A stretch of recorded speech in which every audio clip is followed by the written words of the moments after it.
The old Victorian house stood silhouetted against the stormy night sky, rain lashing at its boarded-up windows like angry spirits. Inside, Amelia huddled deeper into her chair, a single flickering candle casting long, dancing shadows across the dusty furniture.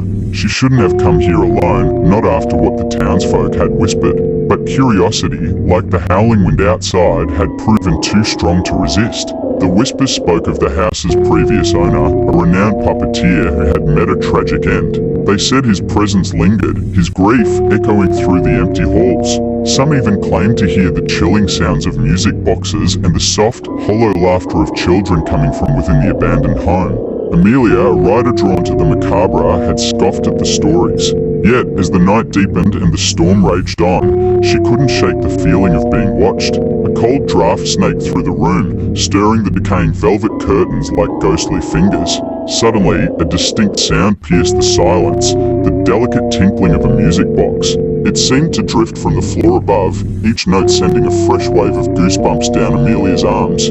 Heart pounding, she slowly climbed the creaking stairs, each step heavy with trepidation.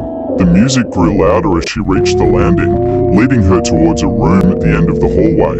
The door creaked open as if beckoning her inside. Moonlight sliced through a gap in the boarded-up windows, illuminating a dusty nursery. And there, in the center of the room, sat her antique music box, its ballerina figurine spinning slowly to the haunting melody.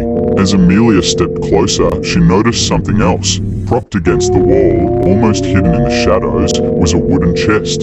It was ornately carved with figures of children, their painted smiles strangely sinister in the dim light. Drawn by an unseen force, Amelia reached out and lifted the heavy lid.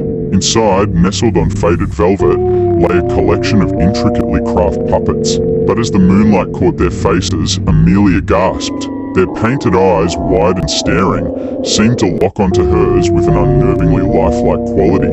And in that moment, she could swear she heard a whisper, carried on the cold wind that swept through the room. "Let's put on a show." The music box abruptly stopped, plunging the room into an eerie silence. Amelia stumbled back, her blood turning to ice. The puppets, those hauntingly lifelike figures, seemed to stare at her with a newfound intensity.